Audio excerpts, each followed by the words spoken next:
nasa North Point na ba ako noon? Pastora, para ho kayong ano, sabi niya sa akin. Kasi tuwan-tuwa ako sa maluwang eh. Para masarap kumain. Hindi na sabi sa akin nung isa, kapatiran, Pastora, para ho kayong, anong tawag doon? May magandang salita eh. Hindi yung nasa department store daw. Ginagawa ko sa department store. Yung nagkukuha ng mga ano, ng mga, yung, may salita eh. May mas magandang salita sa magnanakaw eh. Seplit na! Sabi ganun. Eh yung pala nakapanood siya na inilalagay sa loob.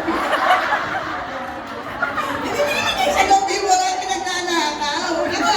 Gumaan ba yun? Ganun ba? Pag-uwi ko, tinanong ko talaga sa ano. Ay, meron nga. Nilalagay, plancha, electric pan. Yung kulton. Panood ko yun, tinignan ko, tapos pinanong ko totoo nga sinabi niya. Pero hindi ko pa rin masarap magsuot ng maluwang eh. Diba? Sige na, palapakan natin ang Panginoon. Di ba? Praise the Lord our God. No, nadagdagan ng gutom niya sa katatawa niya.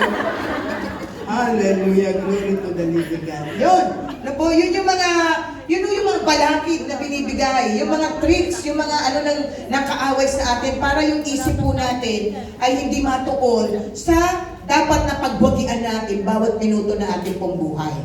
Amen? Nagugutom kayo, pero mas sinabi ng Panginoon, man cannot live by bread alone, but by every word that will come out of the very mouth of our God. Di ba?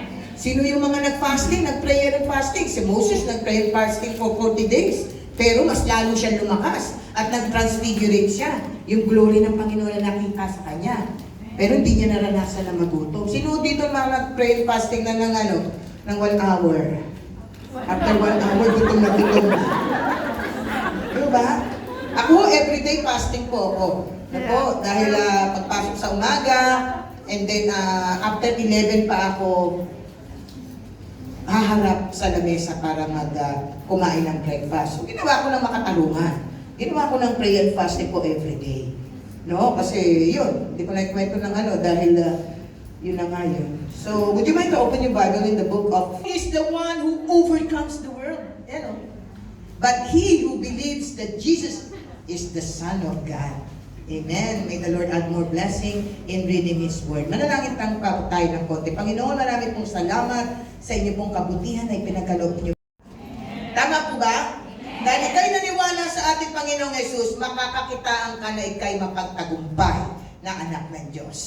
Di po? Yun po sabi salita ng Lord eh. Sa lahat ng mga naniniwala, who is the one who overcomes the world? Sino yung sinatawag na naging matagumpay? Ay yung mga tinawag at naniwala sa ating Diyos na buhay ng kanyang pangalan ay Jesus. Praise the Lord our God. Naalala ko nung cluster leader po ako, kasi nasa amin po ang paggawa para ang mga miyembro ay may matutunan. No? Binaba ko sa mga life group leaders at sa mga miyembro